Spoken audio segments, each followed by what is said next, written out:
Oui, merci Monsieur le Président. J'interviens à la place de mon collègue Ali Doufi sur cette délibération consacrée, la numéro 160 consacrée à la ZAC pépinière. Monsieur le Président, chers collègues, nous prenons acte ce soir d'un deuxième avenant au traité de concession pour l'opération de la ZAC pépinière. C'est la seconde fois que la métropole rattrape cette opération, mal engagée dès le départ, il faut le reconnaître. Les erreurs dans la constitution du dossier de déclaration d'utilité publique ont amené le Conseil d'État à statuer en 2019 en défaveur de l'AMEL, changeant alors l'assiette foncière de la ZAC avec toutes les composantes affectées à la construction et les espaces publics. Une réflexion globale sur le projet a été menée. Nous prenons donc ce soir acte des conséquences que ces décisions ont, des conséquences d'abord d'un temps plus long sur la réalisation opérationnelle.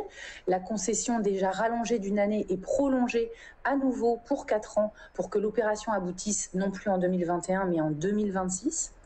Des conséquences financières ensuite, puisque la MEL rajoutera 2,7 millions d'euros dans l'opération, donc un dépassement de 20% du budget global. Et enfin, des conséquences évidentes pour l'offre de logements dans le quartier à Lille, puisque l'opération a 66 logements de moins que ce qui était prévu au démarrage, soit un quart du total des logements. Ils devront donc être rattrapés forcément ailleurs dans le programme d'aménagement de la MEL. Nous resterons donc avec le groupe Métropole Avenir attentifs à l'avancée de cette opération et remarquons qu'il ne suffit pas d'avoir un bon aménageur comme la SPL Euralille, mais il doit y avoir aussi un accompagnement du projet par les collectivités, ce qui a manifestement largement manqué ici dans ce dossier. Je vous remercie.